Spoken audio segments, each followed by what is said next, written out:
I'm good. Okay, hi everyone. Shh. Good afternoon. We're just missing that afternoon mark. So, welcome to the Tourism and Hospitality Management Career Panel. This is the last one. If you don't know where you are, that is where you are. So thank you all for coming out. We have faculty, students, and our lovely panelists here this morning. We just want to thank you for sharing your insights and time with us here today. It's greatly appreciated. A few housekeeping rules for the students in the audience before we get going here. When you entered, you should have gotten a Learning Passport survey. You will need to fill that out before you can get your passport stamped. Please make sure that you have filled out your passport in its entirety as well. A warning, and I know I don't need to say this, we ask that you please put away your phones when you're listening to the panel. We can see if you're on them. And I know I also don't need to say this, but we ask that you don't talk while others are talking. So that is if someone's asking a question or if the panelists are answering the questions. So you guys know all that already. One more note before we get going here. I'd like to take this time to congratulate one of our panelists here, Adam, the second winner here. Adam, do you want to raise your hand? Adam has been the most recent winner of the Taste of Nova Scotia's Restaurant of the Year Award. He won this last Thursday at the Devore Film Festival. So give Adam a round of applause, everyone. So without further ado, we will get started on our questions. So question 1, please briefly describe the organization you work for and your position within the organization. Sure, you can start, Sarah. Okay, I am Sarah Burden. I work for Atlantic Tours and Travel. We're a local tour operator and travel agency here in Nova Scotia. So we put together motor coach tours around Atlantic Canada. And as a travel agency, we also do things like sun destinations, cruises. My position in the company is operations assistant. So I take care of reporting, ticketing, a lot of the back end stuff that you don't normally see as a client. And depending on the season, I also handle things like reservations or social media, all those sorts of tasks. My name is Adam Bauer. I own the Grand Banker Bar and Grill and the Brigantine Inn on the waterfront in Lunenburg, Nova Scotia. I've owned it for about 3.5 years. From Lunenburg originally, and I moved back home and was able to move down from Halifax and buy the business. So I'm an active manager. I'm the general manager as well, so I'm on the floor every day. Working with the team, talking to guests, making sure we're following all our standards, and just being a presence on the floor. And as well, my time's split between the floor and the office, running the business, planning for the future, and making sure that all the staff and guests are well looked after.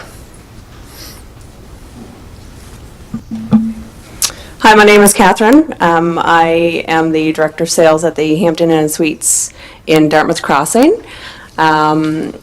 We are a management company that is based out of Connecticut.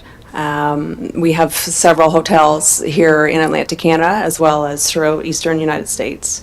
My role as the Director of Sales is to basically fill the hotel. So that could involve going to trade shows, bringing in corporate clients, tours, you name it. There's a lot of different balls in the air at the same time, but we're very fortunate that we're in a position where we're quite busy and keeps everybody happy.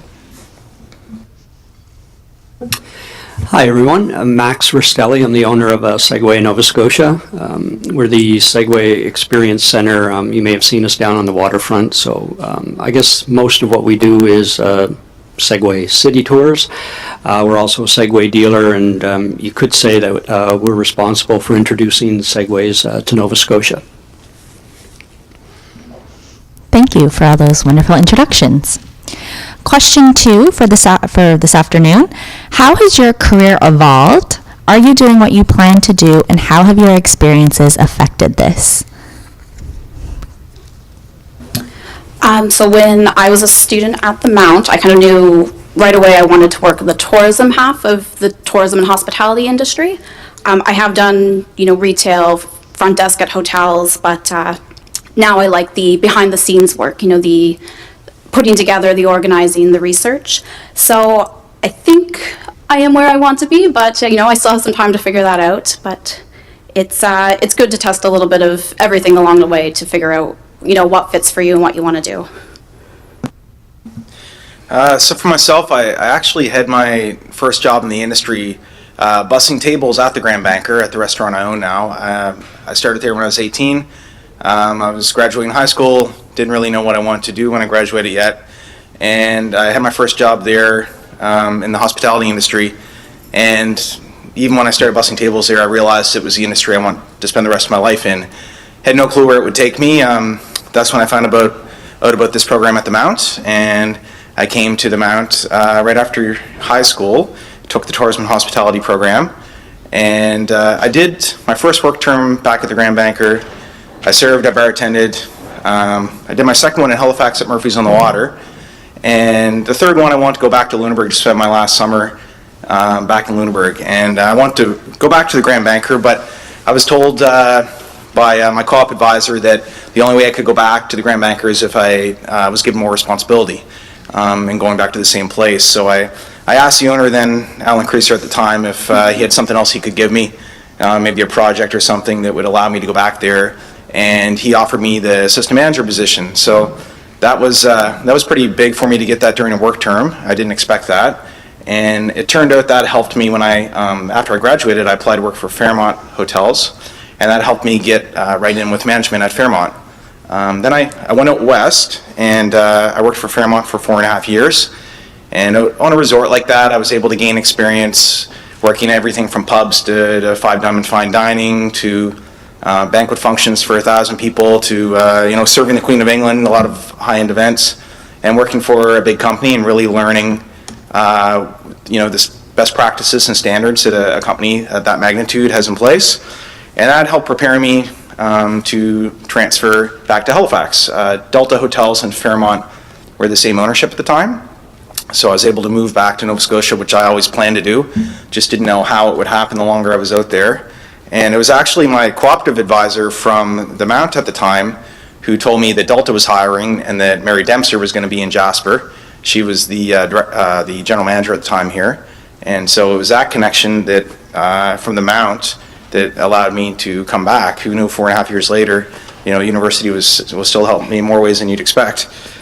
So I was able to move back home, and I worked at a city center hotel in Delta for about another 4.5 years. And that was a whole new experience for me. On the resorts, most guests are going to use the dining facilities. But in Halifax, there's so many restaurants downtown. To try to keep the guests in the hotel and dining there, and bring locals in to dine in a hotel restaurant were two very challenging things. So that gave me a whole new experience that I hadn't had before, and really developed my marketing sort of promotion sales skills. I was able to develop those while I was here. So every sort of step of the way, I was able to gain experience. I then went to the Halifax Club. I was there a year and a half, and that was different for me as well. That was a board-driven facility where I was really given complete freedom to be creative and use this beautiful building to do all these events and kind of take the skills I learned with Fairmont and Delta and really run with them. And then I got the phone call from the first person who gave me my job bussing tables when I was 18 that he was selling the restaurant. And 6 months later, I was able to work out a deal with him and move back home. So every step along the way really led to the next. I just would have never thought that it would bring me back to where it all started. But if anything I learned from that, it's to keep doors open and really stay in touch with all the mentors you have along the way.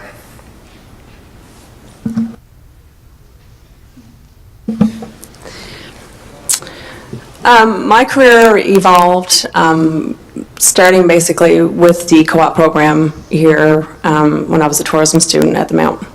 I'm not sure how the program is now, but when we were going, there was 3 terms. The first of the 3 I did was in Jasper, Alberta, as a front desk agent at a hotel. My last 2 were actually at the Western Nova Scotian Hotel, working in the reservations department.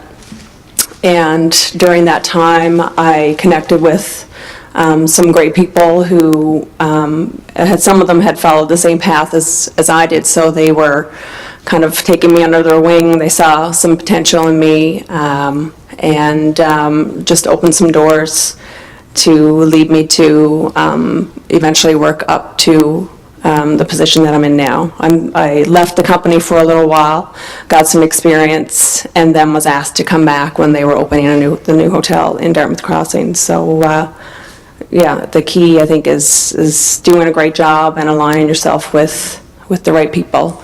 I've been in my current position now for over 10 years and opened the hotel, so it's I don't plan on going anywhere, so it's a good company to work for. And there's more opportunities coming up, so perhaps I'll join those when they come towards me. Yeah, so I'm not even close to where I thought I'd be right now in my life. After I graduated from Acadia University with a computer science degree, I did spend a lot of years in that industry, in the IT industry, and it was a great career for sure. So I've always been interested in technology. So how the heck did I end up starting and running a Segway business? Well, that's a good question. Certainly unexpected. I guess when I was in the IT industry, I did have an opportunity to become a partner and a business owner, and that part really interested me. The business side, maybe not so much what products I'm dealing with or what service I might be dealing with, but owning and operating a business. So I would say that probably is a lot of the reason why I decided to start a Segway business. So the technology is cool for sure. I found something that I was really interested in, and then the whole business aspect of it certainly was enough to get me started. It was time for a career change, so I think it's a little naive to think you're going to get into something in an industry, at a university or a few years thereafter and expect to do that your entire life. There's a lot of choices out there, so I would say, be open to change and actually expect the unexpected as you start to go through life. For me, there was a trigger, I guess, I needed a career change. I was ready, after 24 years in the IT industry, that was enough. It's time to try something different.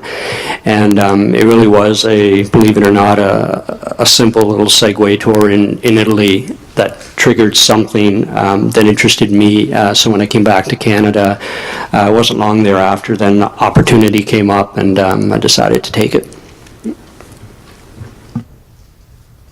Thank you.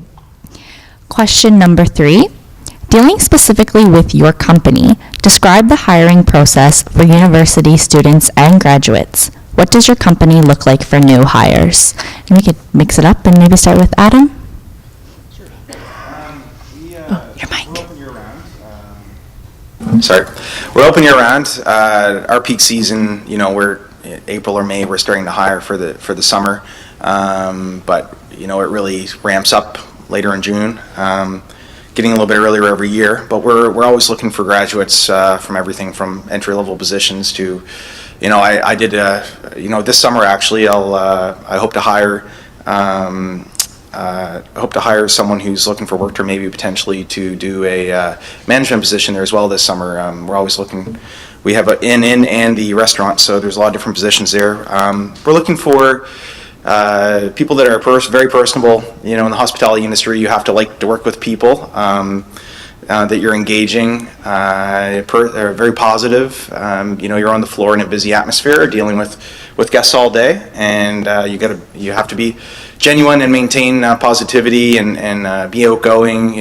Our guests are here to not experience a place, but they want to experience the people, and they want to know what there is to do here, and they want to know about what they're eating and drinking, and they feel the positive energy in the room, and that's where we get a lot of our feedback.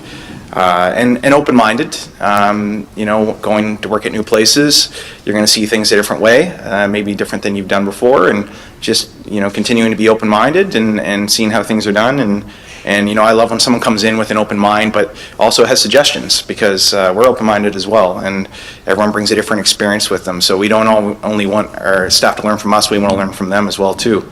And we often adapt things when we hear new great ideas. And, of course, being driven. You guys are all sitting in this room for a reason. You're dedicated to this industry. And, we want to feel that potential employees that work with us have the same drive as we do, or in it for the right reasons. And we want to know your goals, what you want to achieve from it, and that we can help each other reach both of ours. So, thanks. Whoever wants to go next. The hiring process with our company is done through our Human Resources Department, through the head office at Newcastle Hotels and Resorts, which is located at the Westin Nova Scotian Hotel. Anybody who's interested in applying at any of the various properties will have to fill out a survey online, and then at that point, you would be matched with a department that would be most suitable for your background or where your interests lie. It's not something that I deal with personally, but we do have some systems in place for anybody who's interested. Some people do drop off resumes directly at the properties, but we highly encourage people to go onto the company website and submit their application through that method. Our company would look for, kind of to mirror what Adam said, people who are driven, who are dedicated, who are there for the right reasons, and people who have patience. And, a lot of these positions start off at entry level, and you eventually have to work your way up into a management position if that's where your end goal is. So just having some patience, doing hard work, and coming to work, being reliable as well.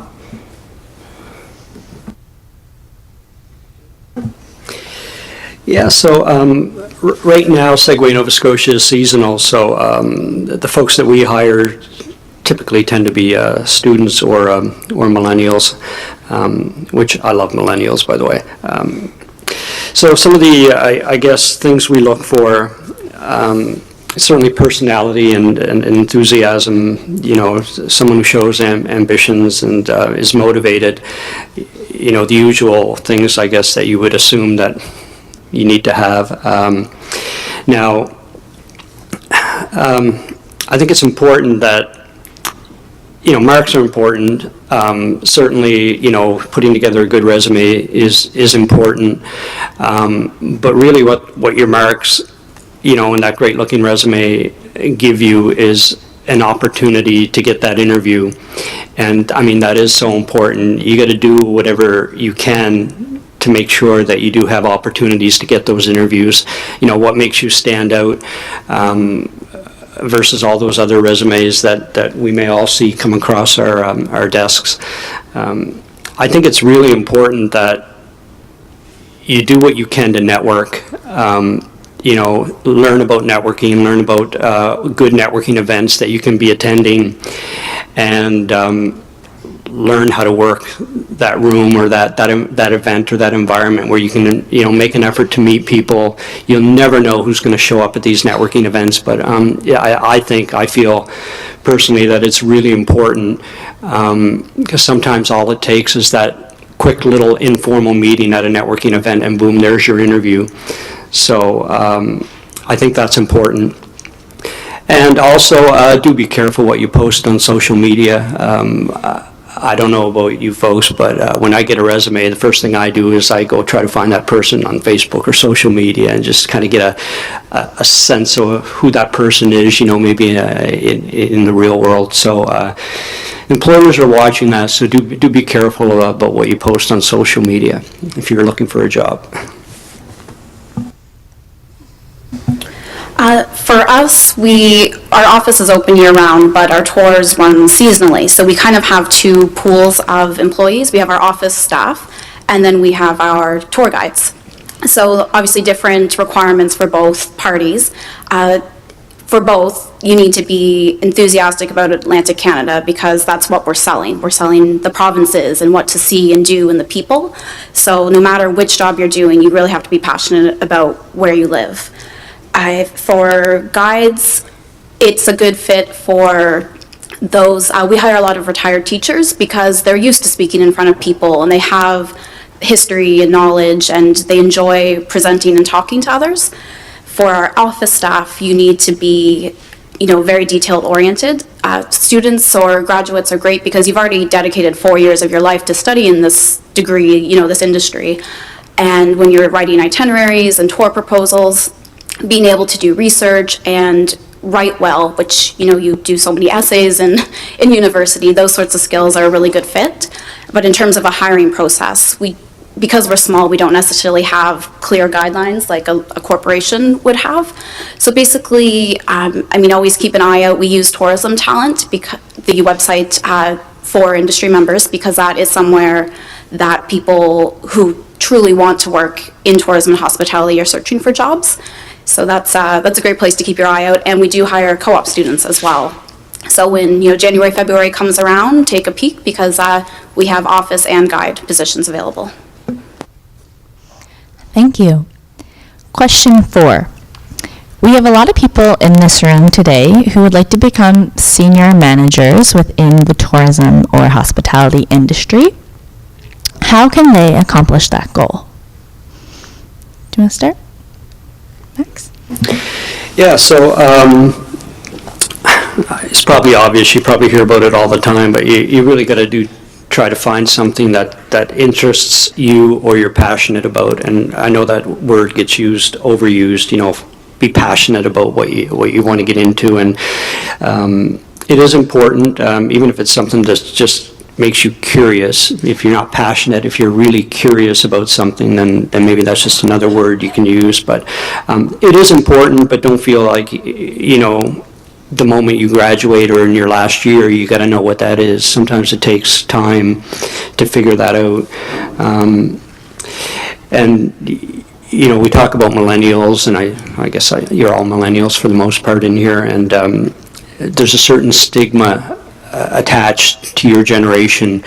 I think I mentioned that I like millennials, but you got to give yourself time. I think one other thing about your generation is you look for like instant and immediate, gratification. You want everything now, and so give yourself time. Don't expect instant gratification and results. It really does take time, to find a job, work through the job, and maybe get into a position, management or senior management.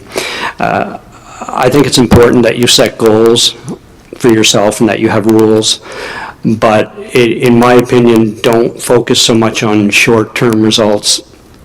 You need to create and commit to the right habits, I think, that move you towards your goals, and that's probably more important than focusing on short-term results, and track your progress.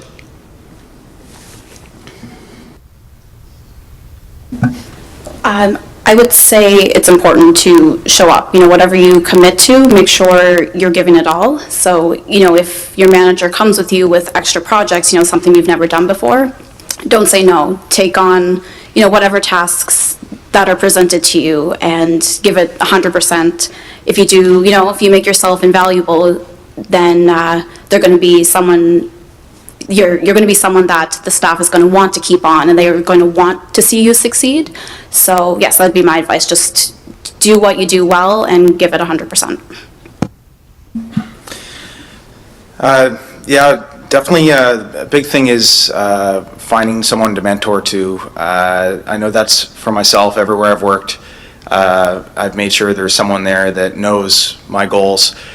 One great thing about working for companies like Fairmont and Delta is they have human resource plans in place to identify, sitting down on a one-on-one with you and finding out what your goals are, and they actually come to you to find those out and get it on paper and create a plan to help you achieve them. But if you're working in a place where they're not asking you, make sure it's known. Ask to sit down with someone you're mentoring to, a supervisor, a manager, someone you're developing a relationship with there, and make sure they know your goals and talk about how they can help you achieve them there. Make sure you're working in a place where you feel you can achieve them. Be the person who's the go-to for them. Be the person who's going to come in when someone's sick. Be the person who's going to stay late when something comes up unexpected, which happens all the time in this industry. It's not a 9-to-5 industry where when you're going out the door every day. Don't be known as the person who's going to be there to help and be reliable. And take leadership whenever you have chance and initiative. There's lots of opportunities where you can step up when you haven't been asked and take a leadership role and show what you can do, and then next time they're going to come to you with that, and that's eventually going to lead to a new position for you. If they already see you in that role before you're given it, if you're already showing that you're working towards that and that you can display some of the skills, that's going to help you get it when the job comes up. When you apply for the posting, they can already picture you in that role before you've actually had it. So just keep your next role in mind always, and act as if you already have it before you do. Not overstepping your boundaries, of course, but just displaying the skills.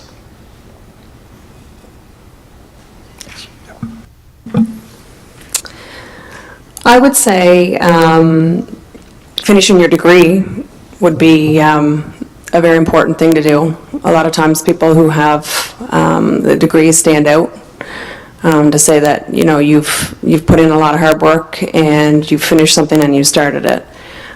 So oftentimes employers look at that. A lot of times they won't look at applicants who don't have degrees. So finishing your education, I think, is a key step. Just to kind of go back on the other comments that were made, be patient. Things aren't just going to fall in your lap because you feel like you could do the job. Put yourself out there, let it be known that you're interested in doing certain roles with end goals. Aligning yourself with the right people who can open those doors for you is also important. So there's a lot of factors, being a team player, being respectful, and coming to work and doing a great job, and sometimes doing more than what you're asked to do. I think that'll all help align a right path to become a senior manager if that's where you want to end up. Thank you. Our fifth question for this afternoon: what keeps you going to work every day? And can you give us an example of an event that happened that really just made your day and made you feel like you were doing the right thing? Yeah, you can start. I have really good coworkers, so that helps. Again, we're a small office, so you have to collaborate and work with each other. So having an environment that is positive makes a big difference in where you work.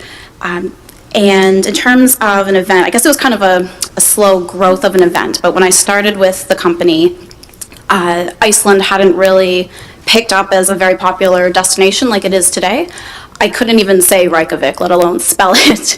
And 3 years ago, I had the opportunity to go there and fell in love with the country and learned as much as I could about it.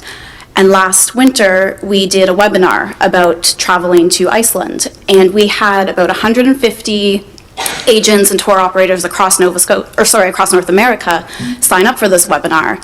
And we got so many questions and inquiries, and it felt really good to grow a destination from something that people weren't really aware of to something that's on the top of a lot of people's bucket list. So that's something that I've kind of worked towards and built, and that feels good. I enjoy going to work every day because of the people. I have a great team there. Everyone looks out for each other. It's like a family there. We all know each other inside, know each other's families. We're very close. We're about 25 people this time of year and about 35 in the summer, and truly can say that everyone there looks out for each other front and back of the house, which you don't get everywhere. So I'm pretty fortunate to have that. And I'm in a small community too. Lunenburg's just about 3,000 people, and we have a lot of regulars and locals. And I was born and grew up there. I moved away a bunch of times, but you come back and it's still people and know your family, and feeling that support of a community and talking with seeing the same people every day, I enjoy. You know, some people like not seeing the same people every day, but to me, I love that community, small town community feel. And that really excites me to get up in the morning and get down and do what I do. And having people that work with me that are engaged in what we're doing and passionate about it. I hear them talking to our tables. I receive feedback from guests. Just, you know, they get just as excited with anything new we have going on, whether it be a new product or event, as I do. And that's hard to find. Something that really made my day. This morning, we had a letter come in from the mayor just congratulating us from the town on the award we just won. That just, again, we're in an industry where you get instant feedback, whether it be from a table, someone sitting in your dining room, someone checking out of their room, on social media, on TripAdvisor. I like the face-to-face feedback the best, but it's nice that you get that instantly, and receiving something on the spot really can make your day. Hearing all your efforts are being appreciated by someone.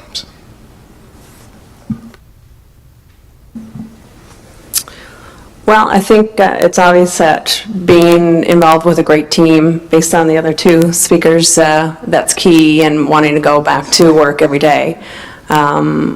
Like Adam's company, my hotel, there's about 40 people during peak season, and we're all just one big family. We all help each other out. Sometimes I'm helping housekeeping if there's a need in the kitchen, and we all share the same attitude. We're all there in it together. We're there to help each other.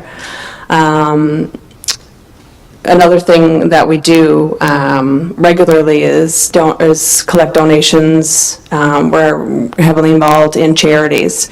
So to get together as a group and do something to give back to the community, I think really helps seal some bonds between all of us. So I think just having a good team that can rely on one another is very important in having a successful business.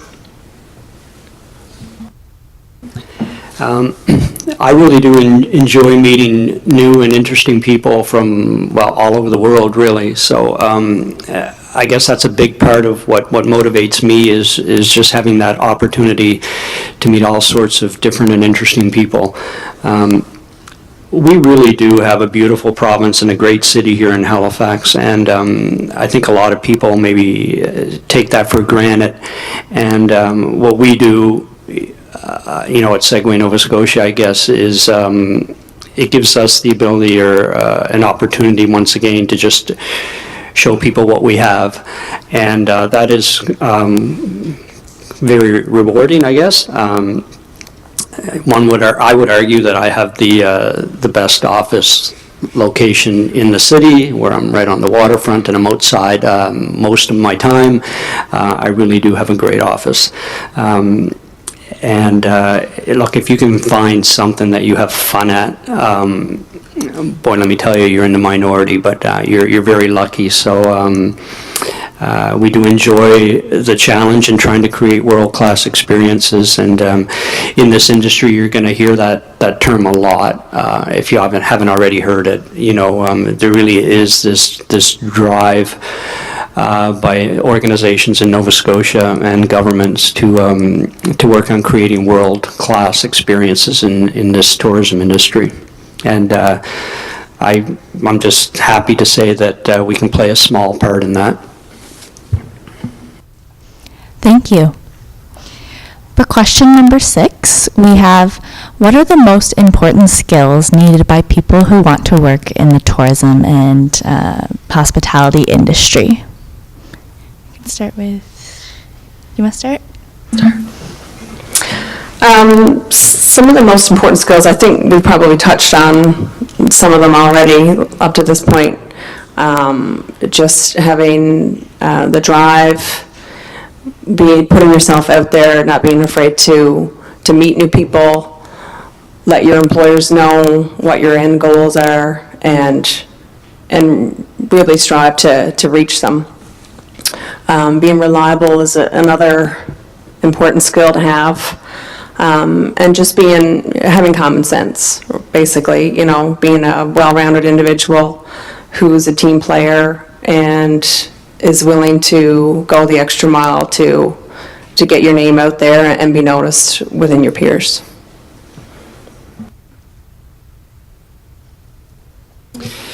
Yeah, so we're probably going to all say similar things up here when it comes to, I guess, the obvious. Communication skills are certainly important. Research and planning. I think cultural awareness is more important than ever when we're seeing, a drive to really get folks from Asia Pacific and right around the world that are visiting Nova Scotia more and more.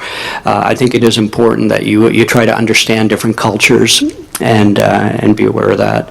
I also think it's important that you try to understand this industry. The industry is changing. It's growing. And there's a lot of folks, including government, that are really behind it now. So I think it really helps if you understand the industry itself, regardless of what part of that industry you may end up being a part of. Maybe what's not so obvious is the skill we call consistency. Demonstrated over a long period of time. You think about what makes a person consistent. If you can be consistent, your results will create confidence in your reliability. And maybe I can give you an example or two. It's probably more on a business side, maybe not a personal side, but still, hopefully you get the picture here.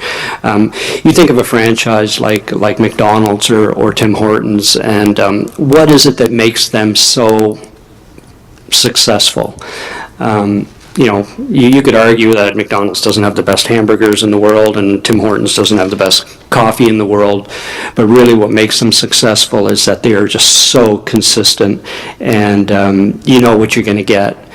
And then if you take a company like Apple that is not only consistent, but then you add style and quality to that consistency, and that really is priceless. And I think you can take that analogy, if you will, and apply it to yourself. Okay, so as millennials, this answer may shock you, but Microsoft Office and knowing how to use it is essential. By Office, we range in age from late 20s to early 60s, and I'm the only one that knows how to make a PowerPoint. So if I ever leave, that knowledge leaves with me. So being able to set up spreadsheets and make nice-looking documents and presentations is important. Another one that's not an obvious is stress management. You may have, a normal day-to-day routine and certain tasks that you need to accomplish, but you never know when a bus isn't going to show up or a flight's going to get canceled, and then your whole day is spent dealing with that particular instance. So knowing how to stay calm and rational and deal with people in a calm and rational manner when they are panicking about their vacation is also a good skill to have. Patience is definitely a skill. Right when I graduate university, you may not get the job right out of school that you want to have, that you thought you were going to get after you graduated. And being patient and keeping the goal in mind and working towards that. When I graduated from the Mount and went out to work for Fairmont, I was assistant manager on a big resort, but it wasn't the pay that I had pictured when I started, and those are all things you have to work towards. You have to kind of pay your dues first. For me in food and beverage, my servers were walking home with more money than I was, and a lot more money. But the thing is, I knew that I was working towards a lifelong goal. So I didn't want to be a server the rest of my life. That wasn't for me. I wanted to get into management. And that was my entry-level job into management, and I knew that I had to keep the goal in mind. Don't get discouraged. You're working towards something bigger, and think where it's going to get you. That's really important. I've promoted people from servers to supervisors or managers that worked well for them because I knew that that's what they were in it for, and I promoted others that a couple months later, I think I want to go back to serving. I miss the money. So just keep the goal in mind and have that patience. Having empathy is big. You're going to have guests coming in that are having a bad day, or, sometimes it may be, that, for example, if you bring food to a table and the guest says, I didn't order that food, and you have it written down that they did, even though they're wrong sometimes, you have to show empathy and care. You can't get into who's right or wrong. You have to think about, maybe they were having a bad day before they walked in here. You have to be able to listen to a guest and help solve problems and show that you care. That's a big thing in this industry and working with the public. Creativity is a great skill to have, and this is an industry, hospitality, where you can definitely utilize that. Get outside your comfort zone, do things that you're not comfortable with, and be creative, and come up with ideas and suggest them to wherever you're working. Work ethic is really important. There's a lot. This is an industry with a lot of hours. I think my first couple years in management, I actually took how many hours I was working a week and I divided it by my salary, and it's pretty discouraging when I thought of my hourly wage. But don't do that. You need a strong work ethic. You put in the hours, and the results will come your way. And right now I work almost every day. I take one full day off a week with the family, but I work a lot of hours, but it doesn't feel like it. It honestly doesn't at all. I enjoy when you enjoy what you're doing, it truly doesn't feel like work anymore. So, keep that drive to get yourself there. And with problem solving also comes composure. You're on stage, you're working in the public, you're in front of the guest's eye. Even when you're behind the scenes, people can hear what you're saying, and other staff that you may be venting to about something to, they have to go out in front of the guest as well too, and it shows on people's faces how they're feeling about what they're doing. So being aware how you're presenting yourself to the public and to others, and even when you're stressed out, which keep that composure and don't let the guests see it, and try to keep it around your staff too. I remind the kitchen team of this all the time. I mean, I have a great team, but I've seen it before where a server goes back in the kitchen. If someone's having a bad day and upset back there, the server's going to bring that out to the guest out on the floor. So it's really important everyone maintains their composure and works through problems together. There was a day we did an event where I put these beer samplers on special, and we only had so many of the glasses, and everyone was ordering them in the restaurant. We didn't have enough glasses, and the bartender is getting really stressed out because he can't complete the orders. You gotta, even though you're stressed out and you feel it, you got to keep your composure, work through the problem. Think of an alternative, and just try not to have the guest feel your stress. Thanks. Thank you. Our 7th question for today is, are there any member organizations, whether that be nonprofit or not nonprofit, that you would advise students and graduates to get involved with? Start, Sarah? Perfect. I think as a student, it's not necessarily necessary, to pay a membership fee to join something, but I think volunteering, as much as your time allows, is very important in terms of networking and getting out there. There are so many different festivals and organizations that always need volunteers. Big, summertime ones that bring in tourists like Jazz Fest or the Buskers or the Tattoo. And there are industry events too coming up, like the Tie-Ins Conference is at the end of the month. Rendezvous Canada is a huge national tourism conference that will be in Halifax this coming spring. So getting involved with organizations and events like that is a great way to meet other people in the industry without having to give that monetary commitment. In the food and beverage industry and hospitality industry, we have a lot of great associations and organizations here, and they put on a lot of events throughout the province. And I always found if you reach out to those organizations and offer to volunteer with their events, they're always looking for volunteers. That's a great way to get your foot in the door, and it can lead to a lot of other things. Taste of Nova Scotia is one for sure. They represent the local culinary community here, from producers to restaurants to different events that they put on, special events and annual events. There's Restaurant Association of Nova Scotia is another one, and there's a lot of great events like Savor Food and Wine that you can get involved with, that they're always looking for volunteers. There's Tie-Ins, Tourism Industry Association in Nova Scotia. I know that you guys, I'm sure, have been to some of their annual events, but that's another great one to align yourself with. And basically any festivals. There's a lot of different, that's one thing great about Nova Scotia. Year round, we have a lot of great hospitality festivals and events, And that's a great place to network because, you know, you have some of the biggest players in the industry and the smallest ones, they're all there. So, you know, you really get to meet a lot of people that may lead to something else for you, whether while you're in school or afterwards. It's a small province, so get yourself out there, you will meet people.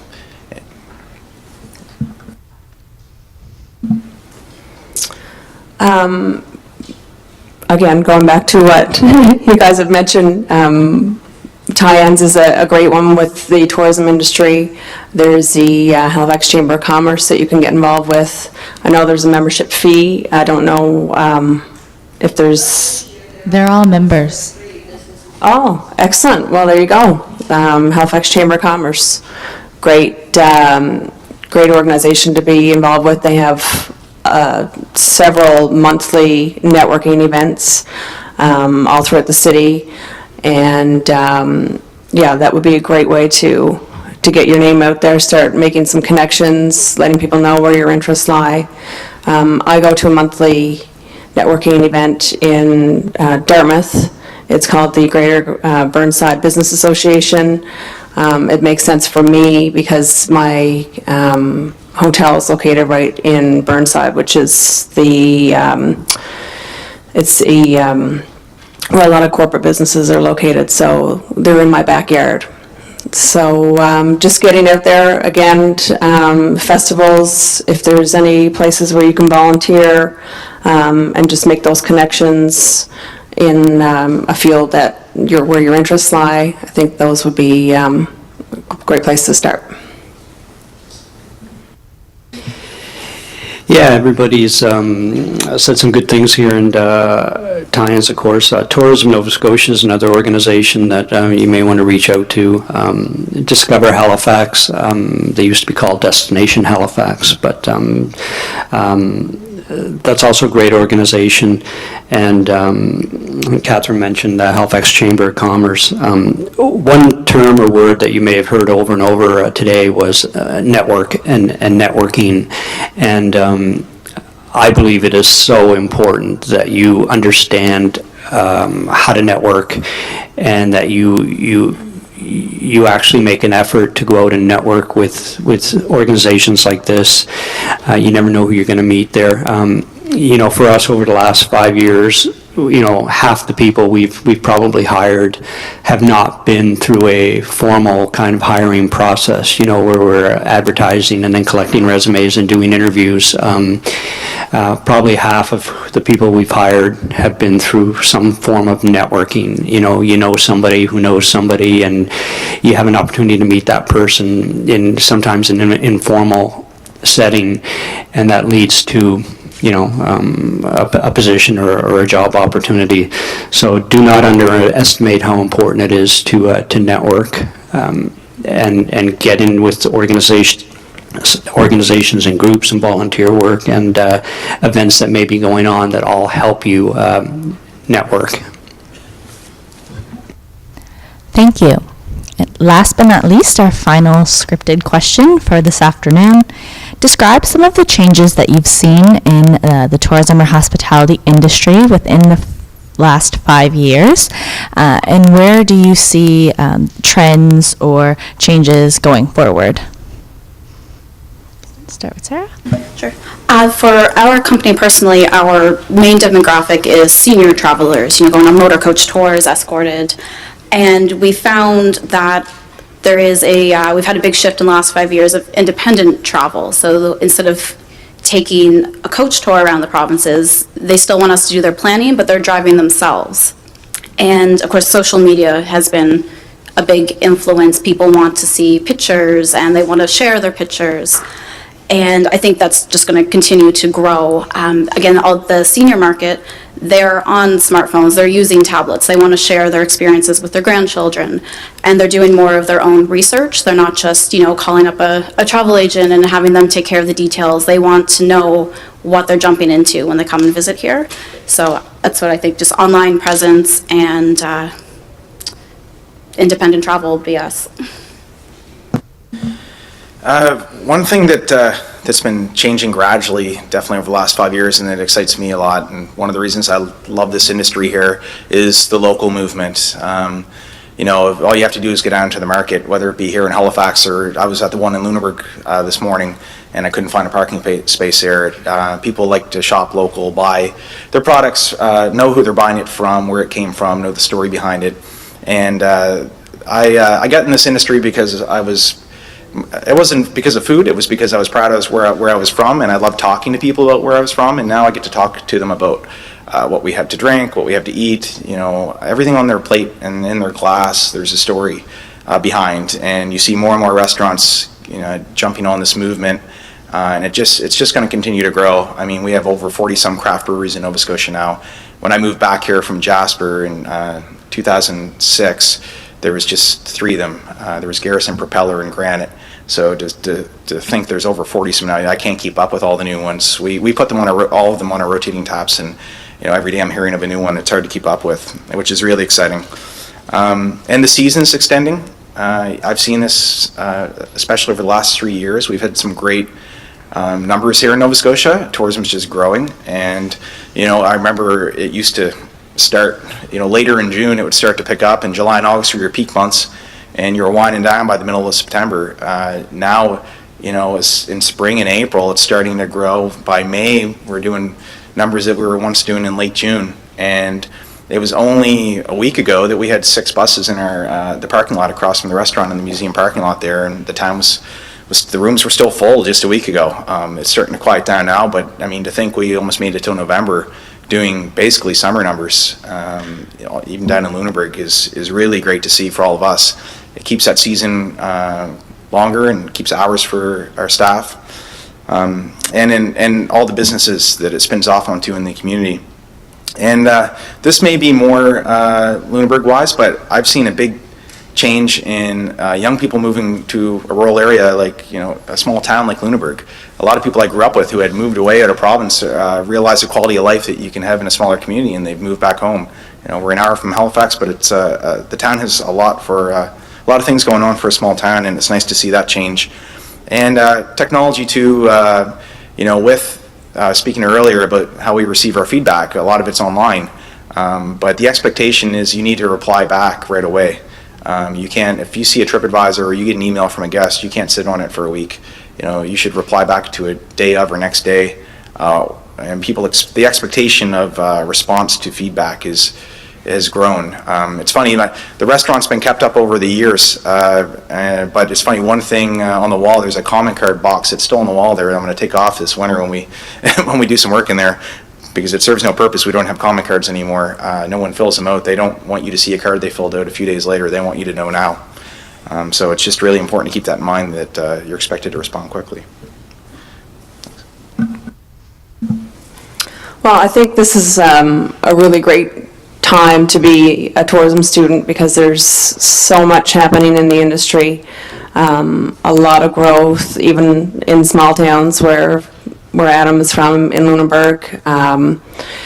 Right now, an example with my company, we're building 2 more hotels right in our backyard. The demand for hotels in our area is through the roof. So lots of changes with regards to just people wanting to stay in hotels,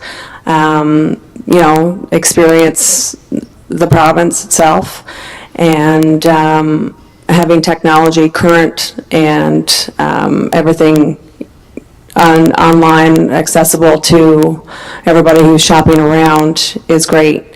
We too take TripAdvisor very seriously, making sure that all responses are responded to within a certain time period. And people are volunteering their comments, so it's very important to make sure that everything is current as well. Pictures as well, having a lot of your websites current with current pictures, keeping everybody up to date with what's going on in the industry and within your own company is also very important.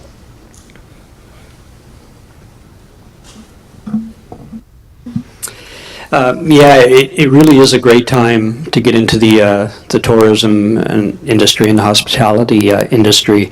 I think we finally got government behind this industry, and they're really starting to understand how important and how big an industry it is.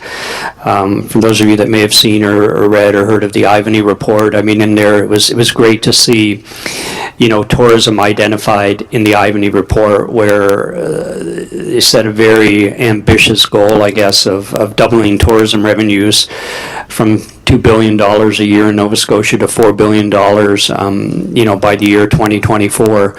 And that has certainly helped government and organizations get behind this industry and invest in it and appreciate and understand how many people are tied to this industry. I guess one thing that's helped government, understand that is there's a lot of export dollars, and when I say export dollars, these are dollars that visitors are bringing into our area. It's not just dollars that get moved around. They're considered export dollars, and all you have to do is talk to government and the people that are counting, the finance people that are counting dollars and export dollars becomes very important. And, really tourism and that tourism card is what we and I used when I was dealing with government and trying to get, the Motor Vehicle Act changed and trying to get Segway personal transporters introduced to the province. And that was a major milestone for me personally. It took 4 years to do that. But we became the first and only province, in Canada where Segways are now legal on streets and sidewalks. And I had to use tourism as a major playing card when I was trying to convince and lobby all the stakeholders why they should, change the Motor Vehicle Act. So tourism is and continues to be important, and it certainly is growing, and we're finally starting to see some numbers, in the last couple of years where we can see the results of the marketing efforts and the Ivany report and government getting behind this industry. I guess one change I've seen is that really we're competing globally. It's not that we're competing with, the competitor up the road or in the next town. This industry competes globally. So it's Nova Scotia and all the businesses and associations in Nova Scotia that are really working together to try to compete against other countries and other jurisdictions around the world. So we are competing globally.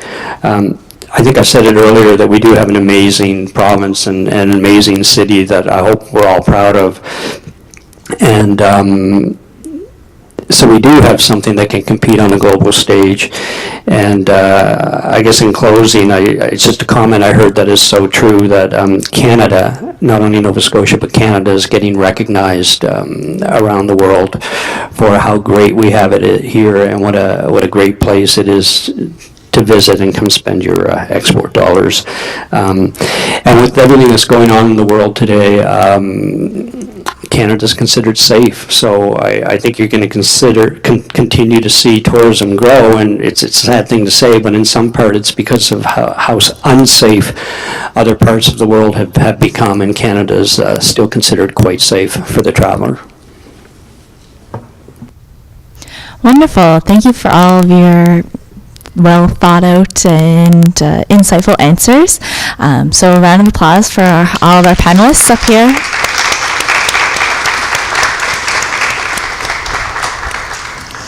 So now we will open up our panelists to some student questions. So if you do have a question, raise your hand. I will repeat it so everyone up here can hear it, as well as the folks tuning in online. So yes.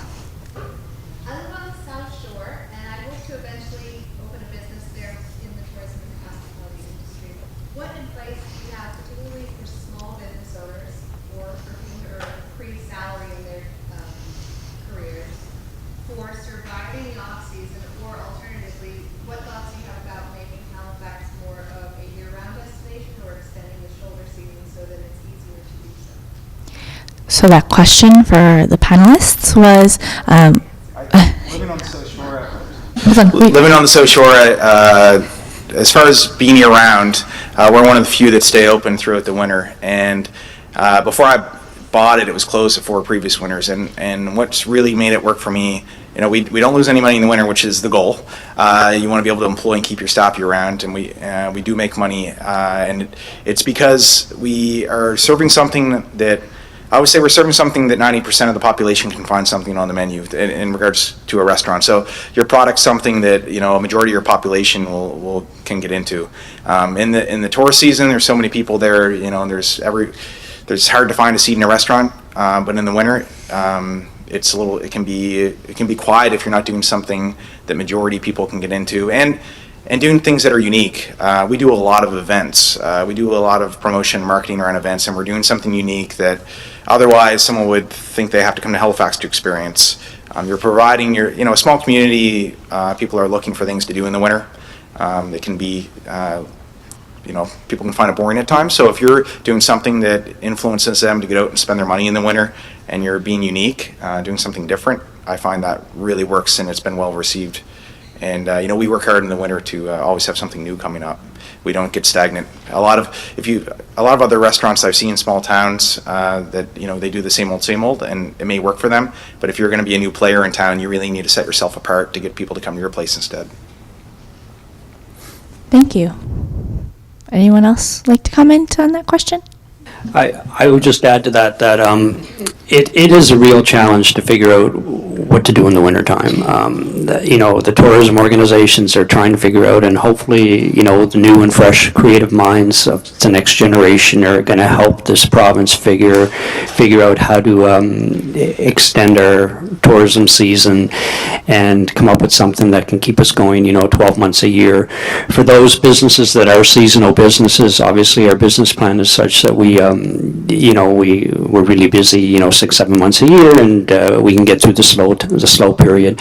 In terms of opening up a new business, it is important that you force yourself to write a business plan. It really makes you think about what you're trying to do, and putting it down on paper really does help.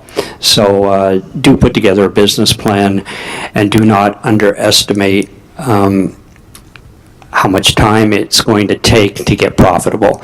So be prepared for maybe not the revenues you might expect or the cash flow you might expect.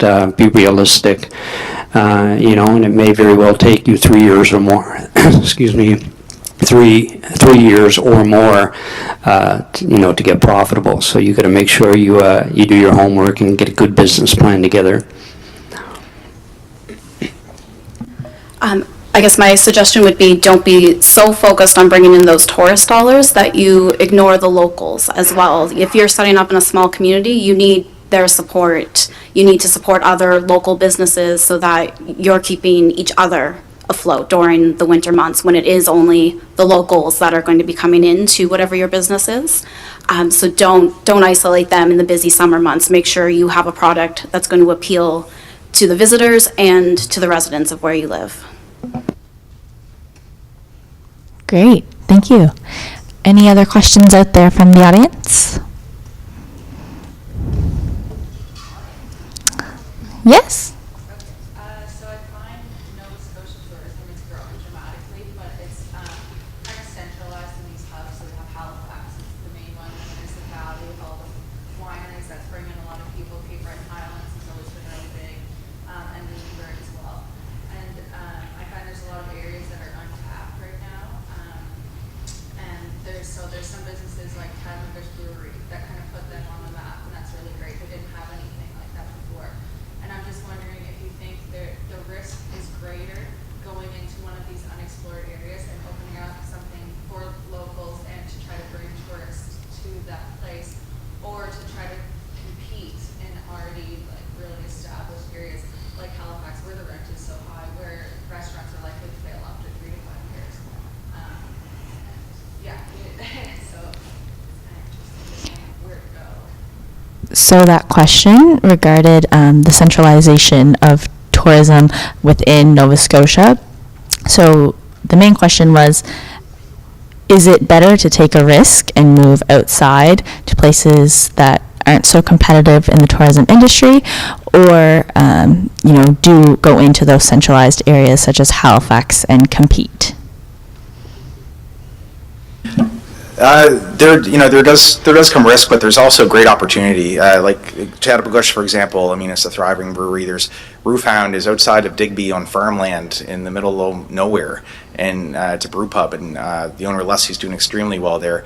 So in rural areas, the people there are looking for things to do and not to have to travel so far to have unique experiences. So if you have the right idea and you get the support of your community, you can be very successful in a rural area. And tourists are moving around the province even more so, I find, from talking to them every day. They're going to areas of the province I've never been to before. And, for example, all these craft breweries popping up, when people are here wanting to, maybe they're wanting to try as many craft brews as they can, is bringing them to parts of the province. They're traveling to businesses specifically for that reason.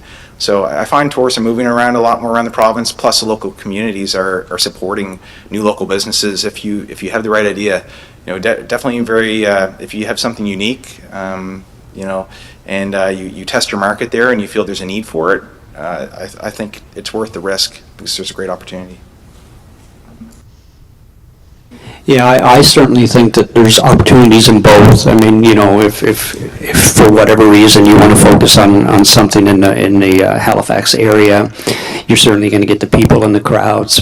But if you look at what folks like Tourism Nova Scotia and even Discover Halifax, but Tourism Nova Scotia and tie-ins are doing it with their marketing efforts and who they're targeting with the marketing message or messages. Rural Nova Scotia is a big part of that message. I mean, when Tourism Nova Scotia talks about creating world-class experiences, it really is taking visitors out to those rural areas, and arguably that's what makes Nova Scotia Nova Scotia. It's not so much, the city like Halifax, but it's these outskirts, and it's the ocean, and it's these small bed and breakfasts and these rural communities, and that is what makes Nova Scotia Nova Scotia. And I think a lot of visitors seek that out. And so I think there's definitely opportunities in both, and I wouldn't encourage one over the other, really. Yeah. Thank you. Someone else, would you like to ask a question?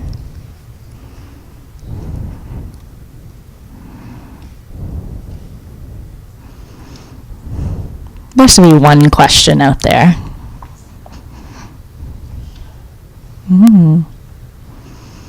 Yeah, you go ahead.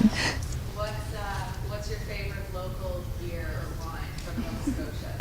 The question was, what is your favorite local beer or wine from Nova Scotia? I had to jump on that one. My favorite one is the Tidal Bay from Grand Pré. I honestly can't pick a single one. I get asked that all the time. I like all different. I'm a craft beer geek. Like I said, I have every one of them on my tap at some point. We even do the hand-drawn casks. I like every style for a different occasion. Yeah, one great thing that's happened is, we have Belgian styles, we have New England styles, we have West Coast IPAs, we have German Pilsner, you name it. There's the styles being represented in the province, and it just keeps on growing. And it's really depending on what I'm doing, what I'm eating, what I'm drinking. Is it summer? Is it winter? It changes by the hour. But and with the wines too. I mean, I'm a sommelier, and I made sure we have a lot of different great local wines on our list. I think we do best. We're a cool climate. We do nice, crisp white wines with nice acidity. Pairs perfectly with the seafood. I focus on our list with what we do best. White wines, ice wines, of course, champagne method sparklings. We have world-class champagne method sparklings that compete with champagnes in France, and we're being recognized for that. Our Benjamin Bridge just won the producer award with Taste of Nova Scotia this year, and they have wines on Michelin star restaurants that are being recognized around the world now and gaining attention of our industry. There are a few reds that I enjoy as well too, but it's a little tougher. Some of the grapes don't do as well here. Baco Noir is one that, if you ask my favorite red variety in Nova Scotia, it's Baco Noir. That planting does well here. I like wines that are bold, earthier. That's one of them. But again, it's depending what I'm eating, what I'm drinking, what I'm doing. But we're fortunate to have a wide variety. I either volunteer or attend every beer and wine festival in this province, so I've sampled a lot. Breweries, Garrison was the first one that introduced me to craft beer in the province, so if you're just getting into it, they have a wide variety, but also some easy drinking craft beer. They've got some unique and experimental, but they're a good baseline to start with. My favorite would be Nine Locks, that's based in Dartmouth. I'm born and raised in Dartmouth, Nova Scotia, so Nine Locks has that local touch. And for wine, the Nova 7 from Benjamin Bridge is great, and Bliss from Avondale Sky. So if you like the sweet wines, those are my recommendations. No, you're right. There's so many choices now. It's just amazing how far the wine industry has come in Nova Scotia, and the awards that these companies are getting and wineries are getting. It's great for the province. I don't have a favorite per se, so can I say my research continues. Just want to add in too, it's nice to see the industries working together as well. There's some hybrids that have been done. The first one, Avondale Sky did a beer with North Brewing. They used Lac-Qui Blanc grape must in a saison. They also, North did a barrel-aged beer with Pinot barrels from Benjamin Bridge. There's ciders that are you can get hopped ciders. There's a lot of working between the industries and creating hybrid products, so it's going to keep on getting more interesting. Did you want to say that? I guess it's another very unique Nova Scotian thing, is that our wineries and breweries all work together. It's not competitive, it's not like Molson versus Keith's. It's these breweries are using each other's supplies or each other's equipment and working together, which isn't seen in a lot of other markets. So it is a uniquely maritime thing to collaborate with what should essentially be your competition. So it's nice. We've got that hospitality all around. And that seems like a pretty good place to end. So thank you all for being so tentative and listening, and thank you so much to our panelists here today. It is great. So, yeah.